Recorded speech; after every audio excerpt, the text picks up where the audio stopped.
Shalom jemaat yang dikasih Tuhan, sukacita sekali kita boleh bertemu kembali di persekutuan doa malam ponsel kita pada hari ini Kamis 10 September 2020. Tentunya atas kasih murahan Tuhan lah yang bisa membuat kita datang kembali untuk bersama-sama bersekutu pada malam hari ini.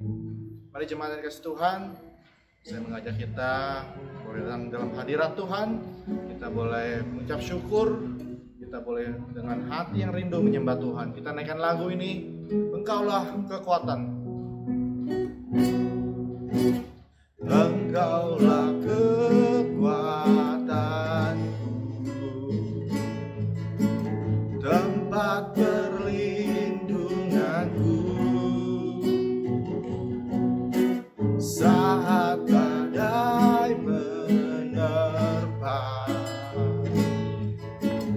Aku tak akan goyah, aku tak akan goyah, sebab Kau sertaku. Sejauh langit dari bumi, sejauh langit dari bumi, begitu besarnya kasih-Mu di hati kami yang rindu menyembah-Mu. Yesus, sejauh langit dari bumi, begitu besarnya kasih-Mu. Kaulah Tuhan, kekuatanku, sukacitaku. Mari jemaat kasih Tuhan, mari kita nyanyikan lagu ini dengan kerinduan hati kita mau menyembah Tuhan, bahwa Tuhanlah kekuatan kita dalam menghadapi hari-hari ini. Engkaulah kekuatanku, tempat perlindunganku Tuhan. Engkaulah kekuatanku, tempat perlindunganku, saat badai menerpa. Aku tak akan goyah, aku tak akan goyah karena Kau Tuhan. Aku tak akan goyah, sebab Kau sertaku. Katakan, sejauh langit dari bumi, besarnya kasih Tuhan. Sejauh langit dari bumi, begitu besarnya kasih-Mu, penuhi hati kami yang rindu menyembah-Mu. Yesus, sejauh langit dari bumi, begitu besarnya kasih-Mu. Kaulah Tuhan, kekuatanku, sukacitaku. Lebih sungguh lagi, sejauh langit dari bumi, sejauh langit dari bumi, begitu besarnya kasih-Mu.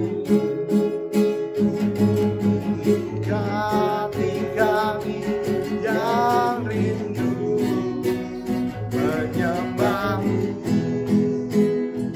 Yesus, sejauh langit dari bumi, begitu besarnya kasih-Mu. Kaulah Tuhan,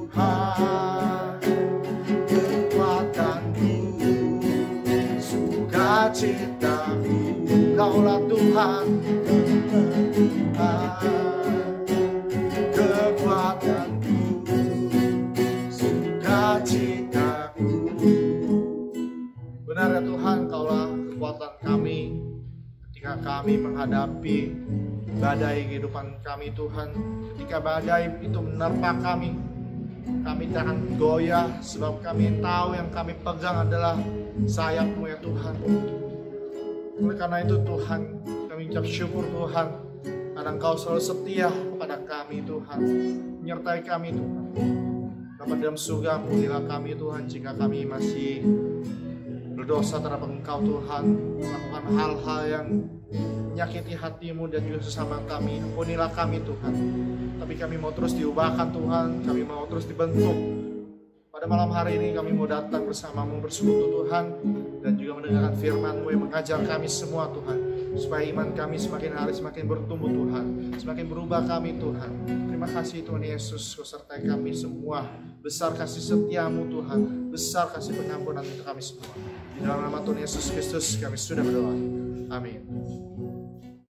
Jemaat yang dikasihi Tuhan, sebelum kita mau masuk dalam firman Tuhan pada hari ini yang mengangkat tema doa anak pejuang yang diambil dari kitab Daniel, sebelum kita mendengarkan firman Tuhan lebih lanjut, kita mau juga bersyafaat, berdoa syafaat. Sebelum kita bersyafaat, kita berdoa, mari saya mengajak kita semua untuk menyanyikan satu lagu, Hidup Ini Adalah Kesempatan. Mulai lagu ini kita diingatkan kembali untuk selalu memaksimalkan kesempatan yang Tuhan berikan untuk melayani Dia, untuk tidak menyia-nyiakan waktu di tempat dimanapun saudara berada, untuk terus melayani Tuhan. Mari kita nyanyikan lagu ini, Hidup Adalah Kesempatan.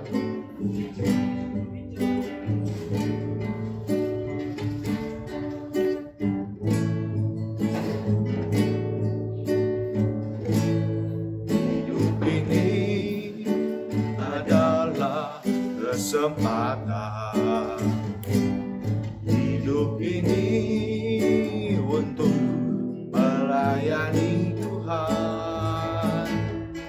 Jangan sia-siakan waktu yang Tuhan beri. Hidup ini harus jadi berkat. Oh Tuhan, pakailah kami. Oh Tuhan, pakailah hidupku selagi aku masih kuat. Bila saatnya nanti ku tak berdaya lagi, hidup ini sudah jadi berkat. Mari kita ulang lagu ini dari awal. Hidup ini adalah kesempatan. Hidup ini adalah kesempatan. Hidup ini untuk melayani Tuhan.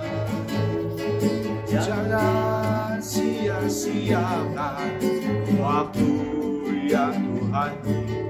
Hidup ini harus jadi berkat. Oh Tuhan, pakailah hidupku selagi aku masih kuat.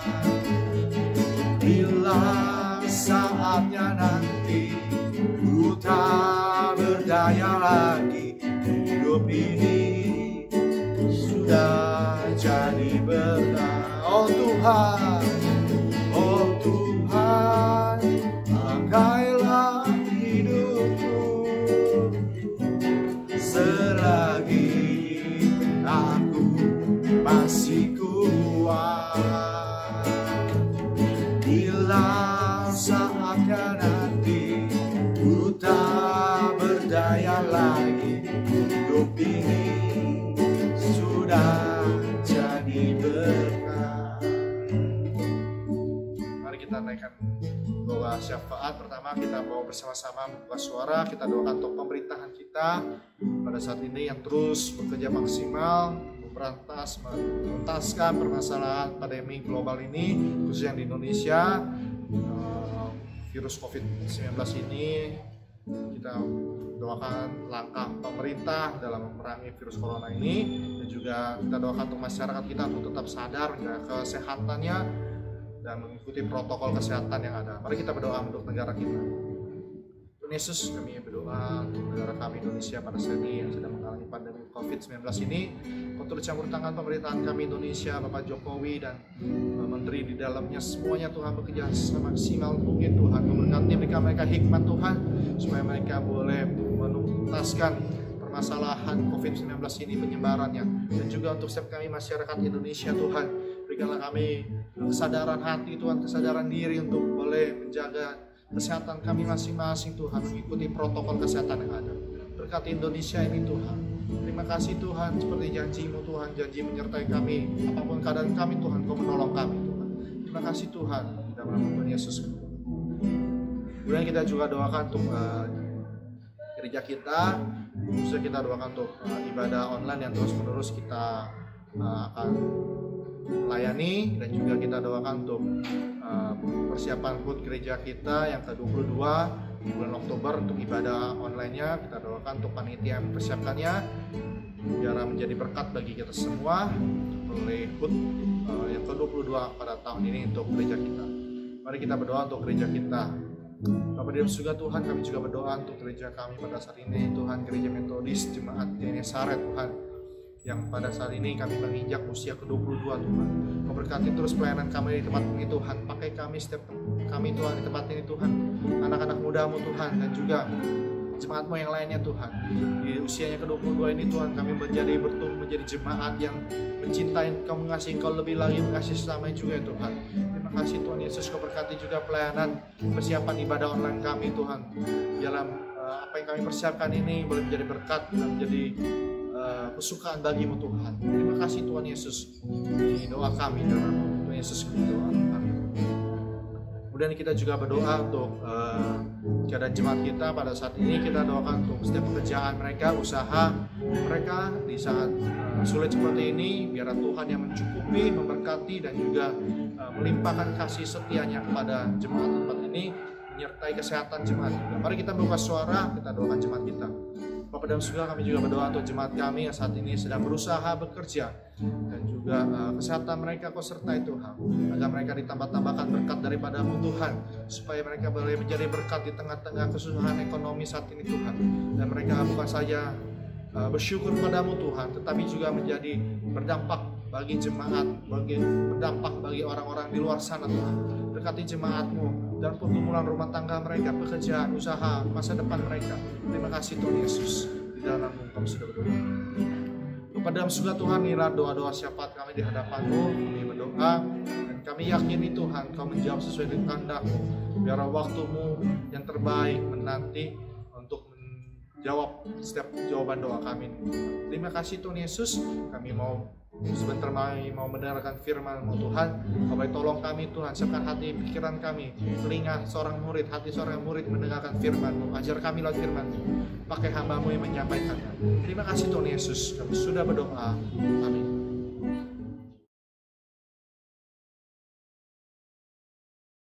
Shalom Bapak Ibu, kembali kita bertemu kembali dalam doa malam kita. Dan pada malam ini firman Tuhan bertema doa anak pejuang. Kita akan baca melalui Daniel pasal 2 ayat 17 sampai ayat yang ke-23. Demikianlah firman Tuhan. Kemudian pulanglah Daniel dan memberitahukan hal itu kepada Hanaya, Misael dan Asaria, teman-temannya, dengan maksud supaya mereka memohon kasih sayang kepada Allah semesta langit mengenai rahasia itu, supaya Daniel dan teman-temannya jangan dilenyapkan bersama-sama orang-orang bijaksana yang lain di Babel. Maka rahasia itu disingkapkan kepada Daniel dalam satu penglihatan malam. Lalu Daniel memuji Allah semesta langit. Berkatalah Daniel, terpujilah nama Allah dari selama-lamanya sampai selama-lamanya, sebab daripada Dialah hikmat dan kekuatan. Dia mengubah saat dan waktu, Dia memecat raja dan mengangkat raja. Dia memberi hikmat kepada orang bijaksana dan pengetahuan kepada orang yang berpengertian. Nah, Bapak Ibu yang Tuhan Yesus kasihi, sebenarnya apa arti kata pejuang itu. Nah, kalau kita membaca kamus bahasa Indonesia, pejuang itu artinya pemberani atau gagah berani.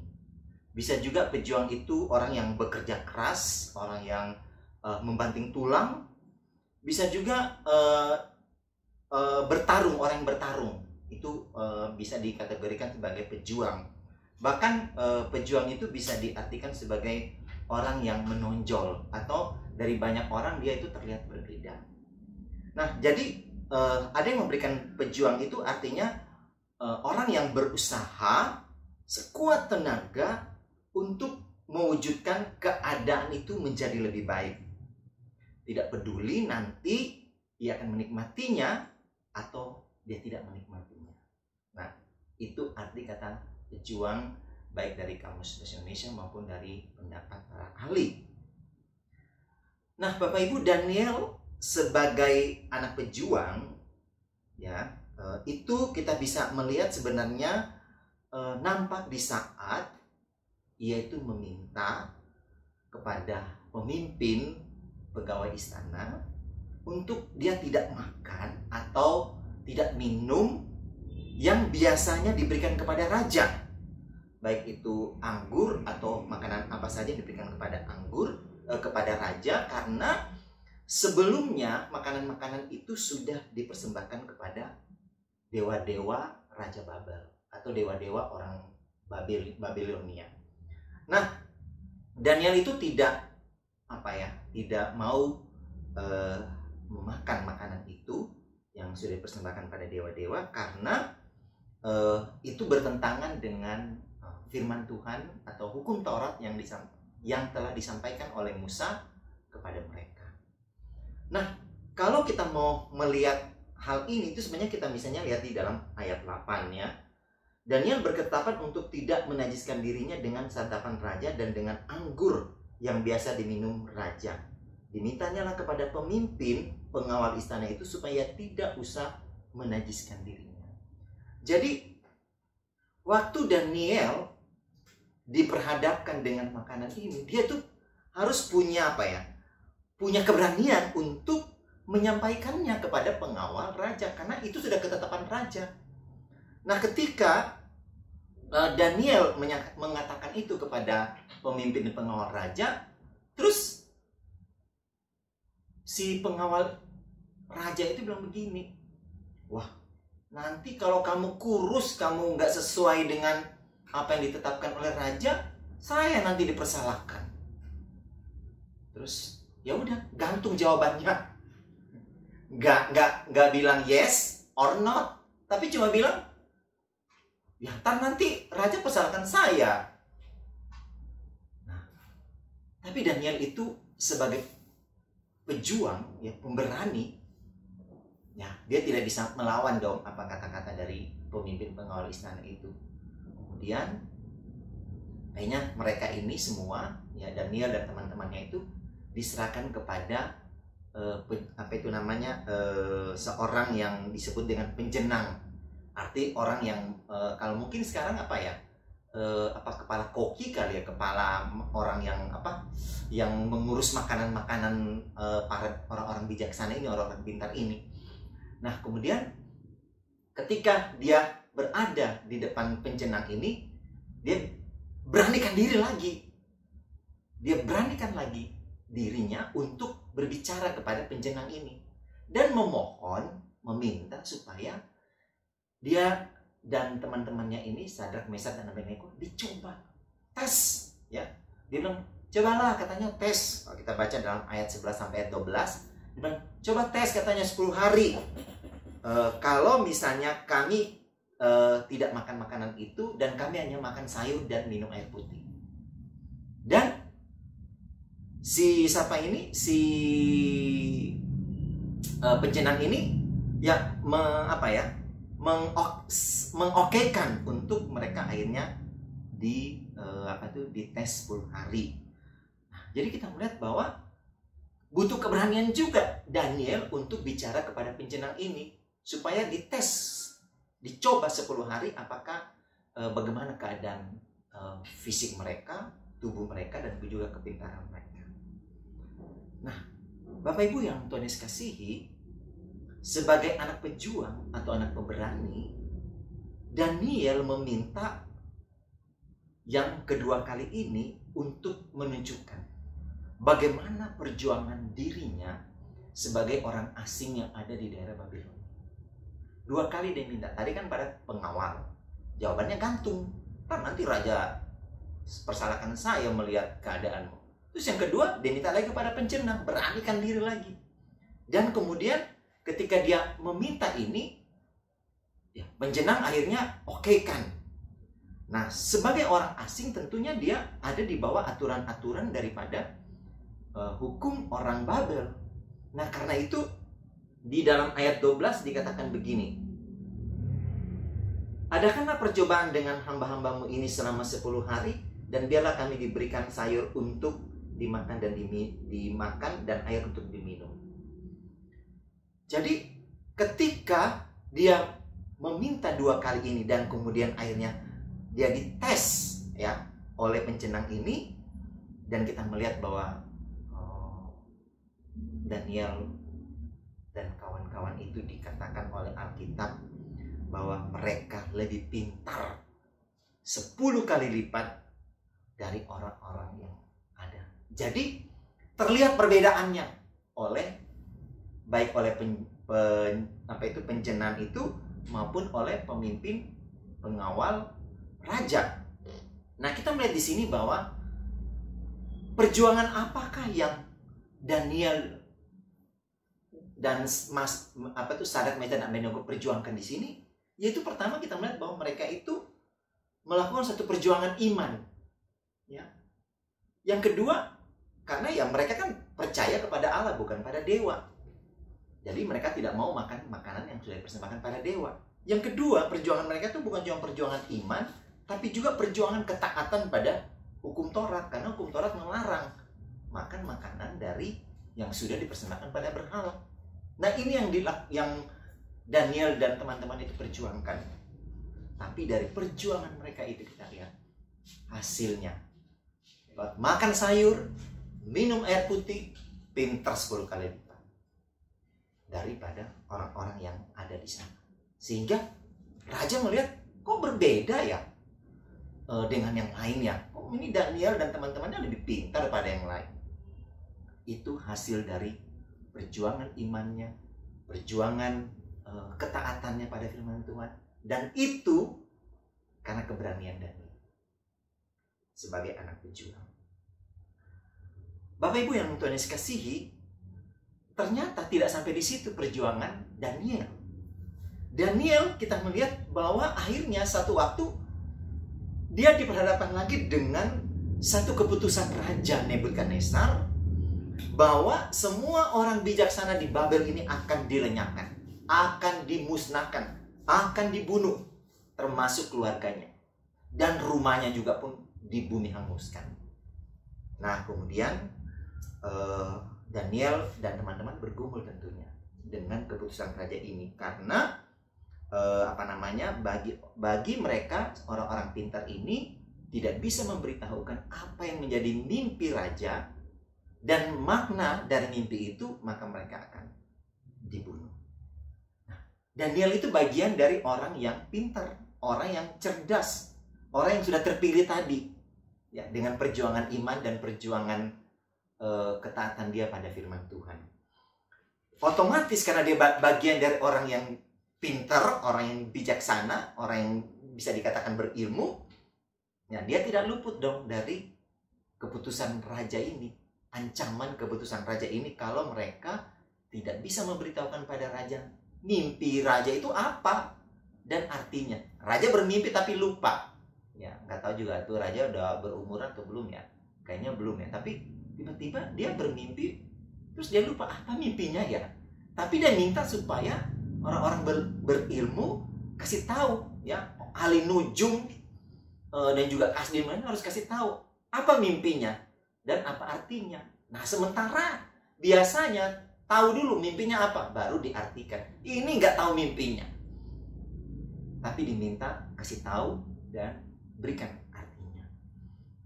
Kemudian raja tunggu-tunggu ini. Aduh, kok belum ada ini para ahli ini.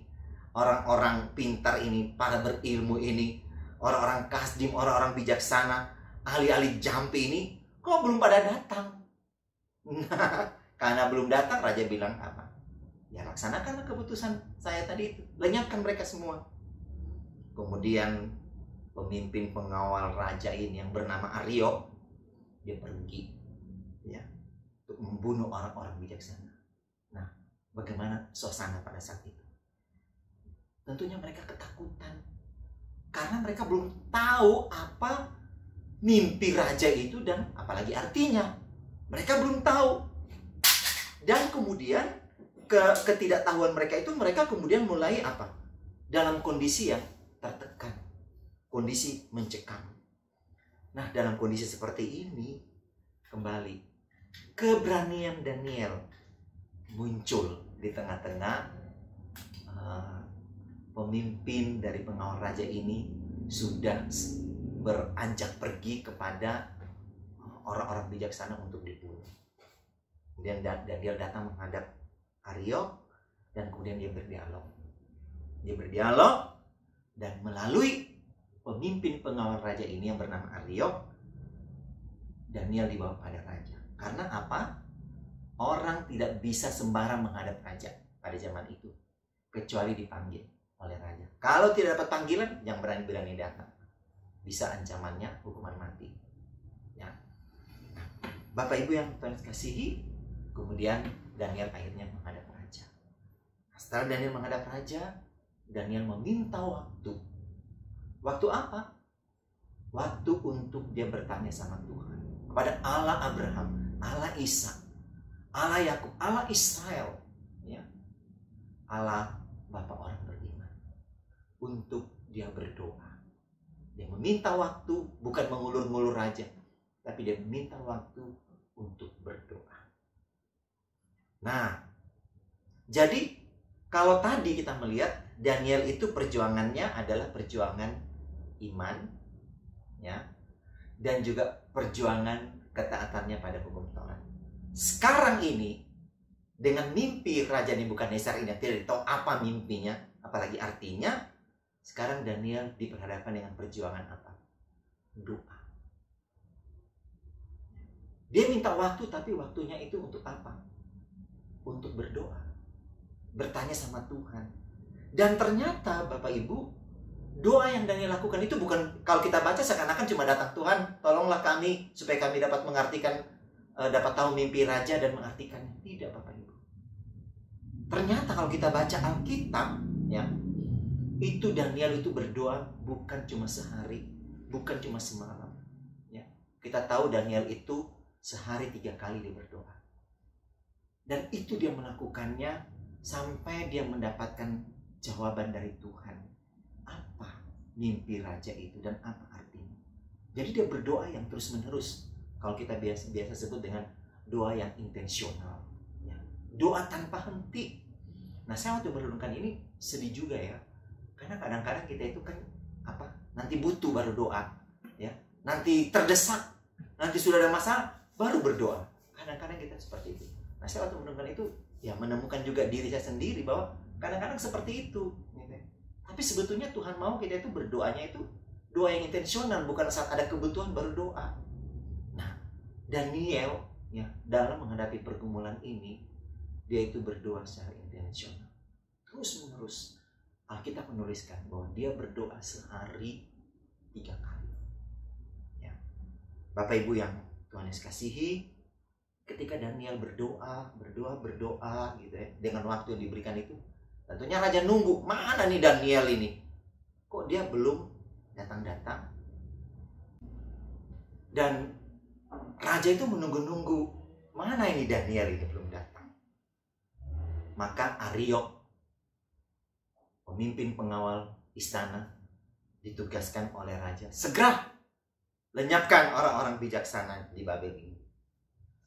Nah, Daniel yang sudah tahu mimpi raja itu dan artinya, akhirnya dia segera pergi bertemu dengan Ariok, ya, dan meminta supaya Ariok itu membawa dia kepada raja. Kemudian Ariok akhirnya membawa Daniel kepada raja. Ingat, karena kan tidak boleh orang pergi menghadap raja tanpa panggilan. Tetapi melalui Ariok, Daniel bisa bertemu dengan raja. Kemudian Daniel bertemu, Daniel kasih tahu mimpinya raja itu apa, dan kemudian artinya itu apa. Nah, Bapak Ibu yang Tuhan Yesus kasihi, perjuangan Daniel di sini bukan lagi soal imannya, bukan lagi soal ketaatannya, bukan lagi soal bagaimana dia berdoa, ya, sehari 3 kali, bukan itu. Tapi perjuangannya di sini adalah perjuangan menyelamatkan rekan-rekan seprofesinya di kerajaan Babel. Meskipun mereka-mereka ini, orang-orang ini ternyata orang-orang, kalau kita baca Alkitab di kitab Daniel, orang-orang yang mengkhianati Daniel, orang-orang yang yang tidak menyukai Daniel, yang membenci Daniel. Oleh karena apa? 10 kali lipat lebih pintar daripada mereka. Ternyata itu memunculkan apa? Iri hati, ketidaksenangan, ketidaksukaan dan sebagainya. Tapi justru Daniel mau menyelamatkan mereka juga. Nah, Bapak Ibu yang Tuhan kasihi, Daniel menolong mereka. Daniel membela mereka. Daniel juga ingin mereka itu terselamatkan, meskipun mereka itu bukan orang yang bisa jujur dengan Daniel. Tapi Daniel rindu supaya mereka juga terselamatkan dari, dan keluarga mereka tentunya, dari ancaman keputusan raja untuk membunuh semua orang bijaksana di Babel. Nah, Bapak Ibu yang Tuhan Yesus kasihi, apa yang bisa kita pelajari dari firman Tuhan ini? Melalui doa anak pejuang, anak pemberani, yaitu Daniel. Yang pertama, bahwa memang hidup ini adalah perjuangan. Kadang kita berhadapan dengan iman kita juga harus teruji, dan kita dibutuhkan perjuangan keberanian. Ketaatan kita juga teruji, kita perlu perjuangkan, dan itu tidak mudah karena kita berhadapan dengan situasi dunia yang tentunya dunia yang tidak bersahabat dengan kita dan dunia yang berdosa. Nah, sebagai orang percaya kepada Allah, tentunya perjuangan kita juga adalah yaitu doa yang terus-menerus. Selain iman, selain ketaatan, kita juga berjuang untuk kita berdoa yang intensional, yang terus-menerus, ya. Bukan kadang-kadang di saat kita perlu baru kita berdoa, tapi Tuhan mau kita terus berdoa dengan apa yang kita gumulkan. Nah, Bapak Ibu sebagai anak Tuhan, perjuangan kita juga adalah menolong orang lain, meskipun orang itu tidak menyukai kita. Kita juga perlu menyelamatkan orang lain, meskipun orang itu membenci kita, mengkhianati kita, dan lain sebagainya. Menolong tentunya dengan motivasi yang murni. Motivasi yang murni itu tanpa pamrih, tanpa ada mau jasa dibalikan dan sebagainya. Tidak, tapi kita menolong dengan hati yang murni. Maka kita bisa dikatakan sebagai anak pejuang. Dan buktikanlah, lihatlah bagaimana Tuhan akan membuktikan bahwa doa-doa kita sebagai anak pejuang, pemberani, bukan pemberani sembarangan, tapi karena iman, karena ketaatan pada firman Tuhan, karena kita mau bersekutu dengan Tuhan setiap hari, setiap saat, dan karena kita juga mau menolong orang meskipun orang itu tidak mau melihat kita. Kiranya Tuhan memberkati kita melalui firman Tuhan ini. Mari bangkit menjadi anak-anak pejuang, anak pemberani sekarang ini sampai selamanya. Mari kita tutup doa malam ini dalam doa. Tuhan, kami bersyukur karena Engkaulah Allah yang hidup, yang senantiasa mendampingi kami. Bimbing kami supaya kami bisa menjadi orang-orang yang berjuang, yang berani, karena iman, karena ketaatan pada firman Tuhan. Karena kami juga mencari kehendak Tuhan dalam doa. Kami tidak bertindak sendiri, tapi kami melakukan tindakan-tindakan yang Allah inginkan. Dan kalaupun Engkau izinkan kami untuk menolong orang lain, bahkan orang mungkin yang tidak menyukai kami, sanggupkan kami ya Bapa, supaya kami bisa menjadi anak-anak terang. Kami akan menutup doa malam ini dalam nama Tuhan Yesus, Allah kami yang hidup, yang memberkati kita semua. Haleluya.